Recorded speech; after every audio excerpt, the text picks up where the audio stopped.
I'm Sales Team Turnaround Specialist Jeremy DeMerchant, and each week I bring sales leaders like you experts and insights that will help you level up your leadership, motivate like a master, and ultimately crush your comp plan. If it's time to raise the bar on your team's performance, then it's time for Sales Team Rescue. Welcome to Sales Team Rescue, episode number 111. I'm your host, Jeremy DeMerchant, and today I want to talk about a very, very timely topic in my world, and that is problem solving in your sales process. Now, I've got a few different examples that we're going to touch briefly here, and it's not going to be an overly long episode because I just want to spark your thought process on this. I can't teach you how to think differently about things in 15 to 20 minutes, but what I can do is plant that seed and let you and your brain do its work around it and see how that can apply to you. Okay. So I encourage you to go into this episode thinking, not that this doesn't apply to me, but how can this apply to me? Okay.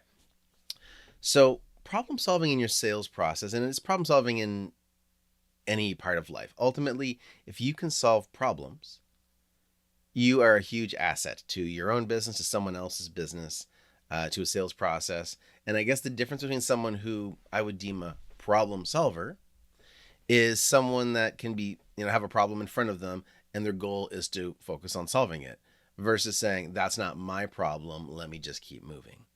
And transparently, depending on what's going on, how busy I am, I can be either or. I'm typically a problem solver and I really like to help people, but there's occasions when I've got too much going on, something comes up out of nowhere and it doesn't make it onto my priority list, so I don't instantly drop everything to try to solve every problem. And that's important to know too, because there's a difference between important and urgent, but I don't want to get too far off track here. So I want to share an interesting quote with you. You may or may not know, I was a Suits fan. So the show Suits, which isn't on anymore, but had a rockin' 9 seasons. And I loved it because of how the team came together to solve problems. And there's a quote that the character of Harvey Specter shares, and it's referenced throughout the entire series, but I think the first time it's said, the quote is, what are your choices when someone puts a gun to your head? You take the gun, you pull out a bigger one, or you call their bluff, or you do 146 other things. And the reason I share that quote, because it sounds crazy, right? Someone's got a gun to your head, you're trained to just do what they say. But if you're in a problem-solving mindset, there are many, many things you can do. And it might include thinking outside the box. It might involve you stepping away from the situation to sort things out. But there's dozens of ways that you can solve any problem.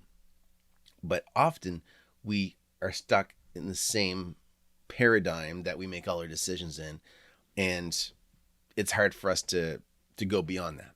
So I want to just share a few situations that hopefully will help you apply this to your sales process or your business growth. So one,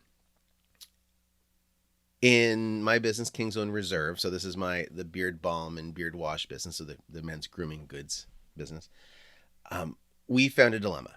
I wanted to have resellers put our product on their shelves. And right away, I got somebody who said, yes, let's do it, but you need to give us a display. And it's actually a convenience store that wanted to sell it. And I said, yeah, no problem, not knowing how I was going to solve the problem.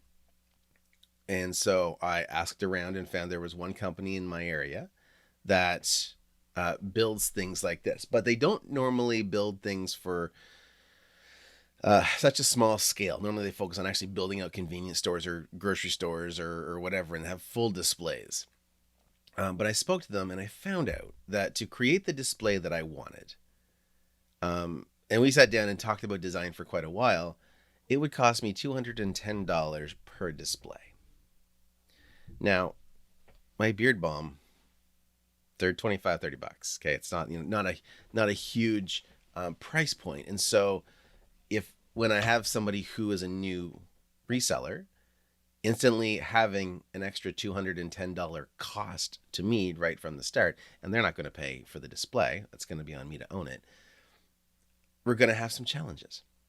And so I was looking for other ideas, and I was online, I was searching, and then I finally just gave myself a break, stepped away from it, and just decided to let my mind just kind of binge on just for fun YouTube videos. And one of the videos that popped up had to do with a 3D printer. And I went, can I print these myself? And so I had to, explore it a little bit. And there's, of course, some limits, but not many. And at the same time, I found a 3D printer that was on sale. It was on a Boxing Day special. So I talked to my business partner. We decided it was a good idea, and we invested in the printer. And so now I haven't used it yet. So that's my disclaimer. I haven't tested it yet. But now I have a 3D printer 3 feet away from me that we're going to use specifically to build these display stands. And the beautiful thing about them is that it allows me to create different designs based on the space. So barbershops, they want thinner base, but taller. Okay, they typically have shelves, but they need to fit a lot of things on the shelf. Convenience stores, they can actually, depending on how well you can negotiate, they can have a little bit wider of a location space, and they also don't care how high it is. But then there's other places that you can't have that second tier. Like there's some barbershops that said, it's going to fit on a shelf. The shelf's only 12 inches or whatever. So I wanted to be flexible, and I wanted to be able to test some things as well, because if we're investing a lot of money in, this is essentially R&D in the process, I wanted to make sure that we have the ability to iterate, right? You don't have to get it right from the start. You just have to keep getting better.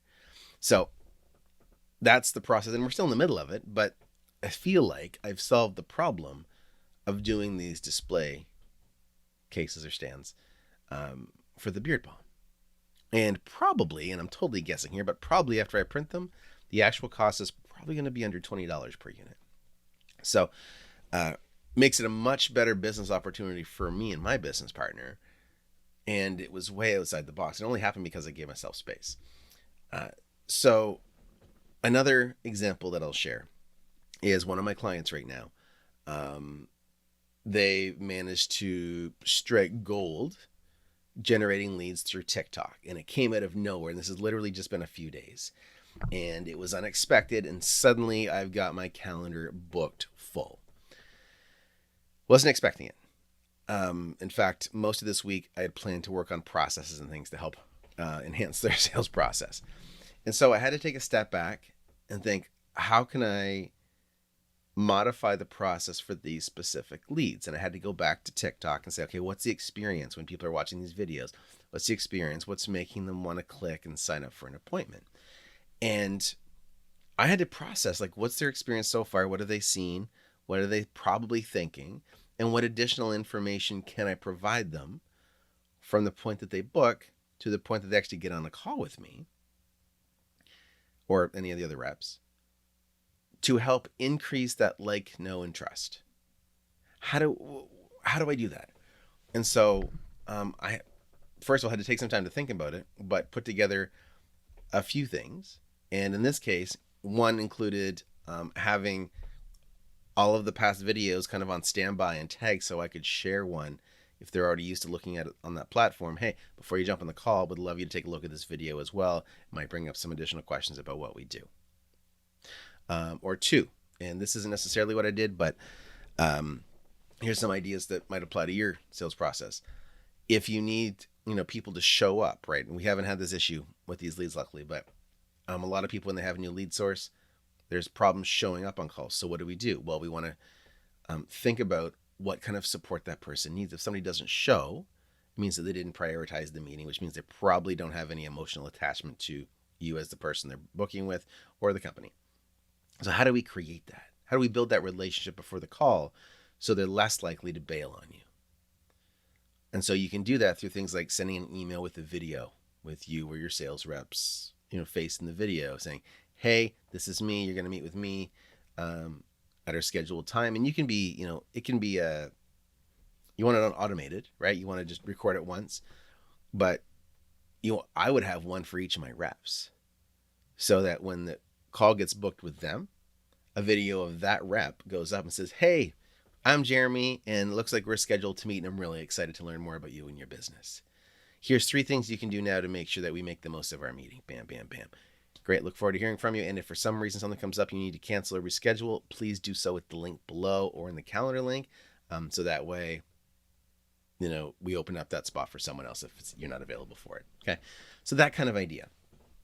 That's just one example. So anything that comes up, whether it's through your sales process or your business growth, I want to challenge you to do a couple of things. And the first is give yourself the space to think about it. One of the things that I started doing just recently, and I mean, it's literally only been 2 days and I should have been doing this for years, is forcing myself to take time to journal. Get up early in the morning and just block off a half an hour where I just write. And it lets me get my thoughts out, because when I have all these things coming at me, we've got notifications from task lists and emails and text messages and everything. And it can be really overwhelming, and it's tough to make any kind of constructive progress when you're trying to solve a problem. So give yourself that space to think about it and write it out. Like, write down the options so you can see them with your mind, or with your eyes.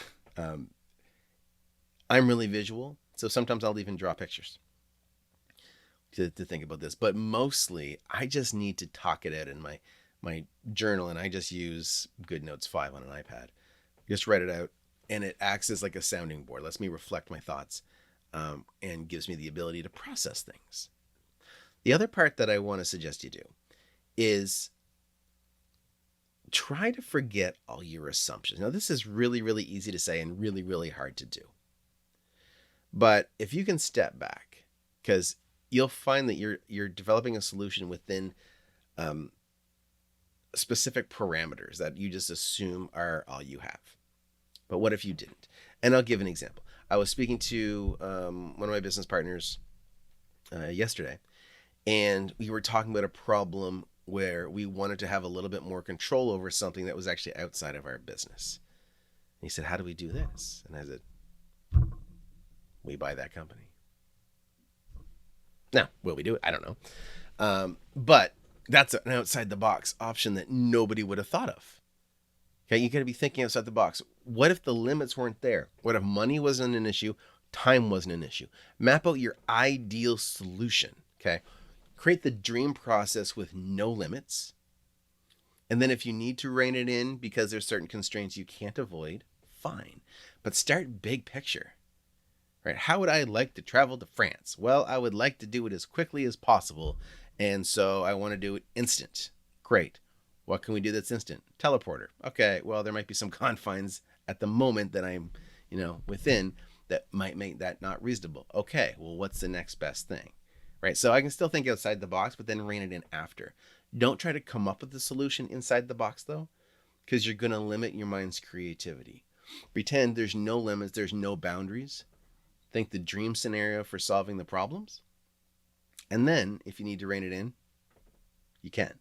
So back to that quote from Harvey, you've got 146 other things that you can do to solve your problem.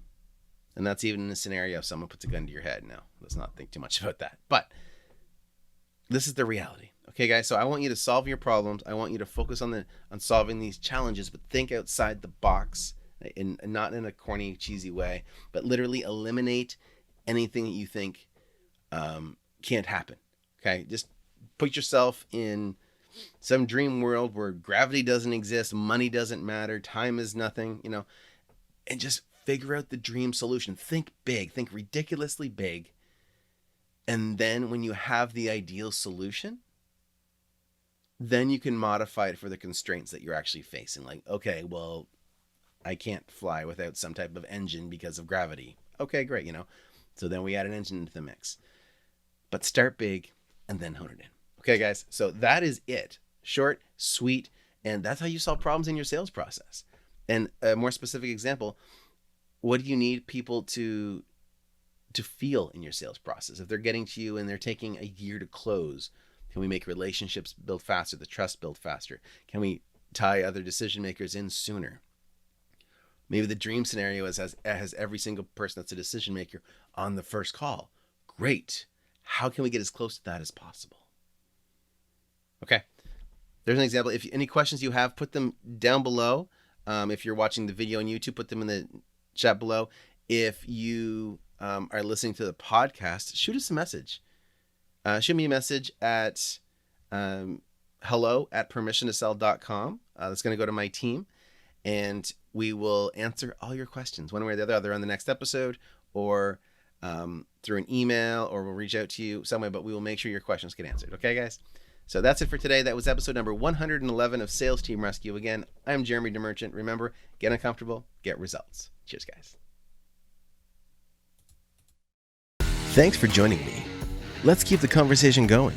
You can find more episodes and a link to join our online community over at salesteamrescue.com. If you haven't already, be sure to hit subscribe and give the show a review to help us reach more sales leaders like you. If you'd like our support in creating your own high-performance sales team, book a call with us at salesteamrescue.com.